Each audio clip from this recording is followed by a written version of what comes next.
သု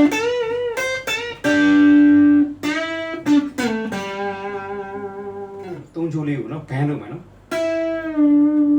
ပြန်ဆွဲချမယ်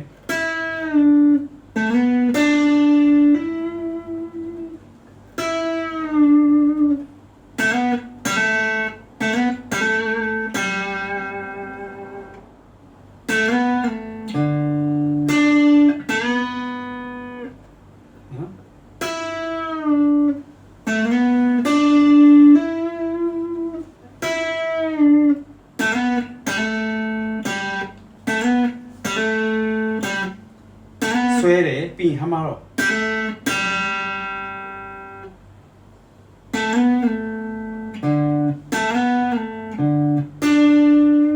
သုံးချိုးလေး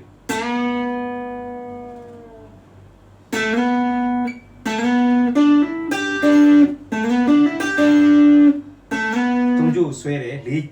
လေးချိုးပေါ့နော်လေးချိုး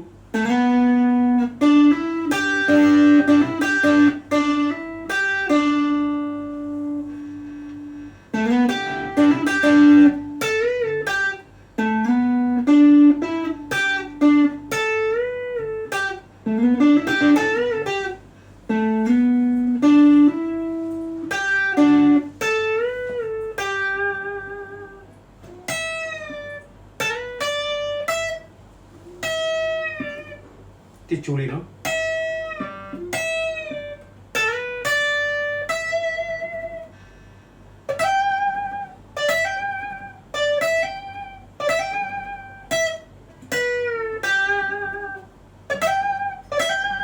သူ original ကဟို A ဖြစ်တဲ့အတွက်အဲ့လိုတီးတာပေါ့နော်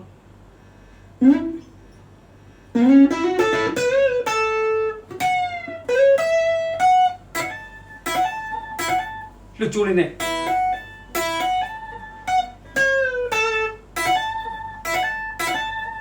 အခုကျွန်တော်တို့ကျတော့ G နဲ့တီးတာဆိုတော့ဒီတိုင်းပဲတီးရတော့မှာပေါ့နော်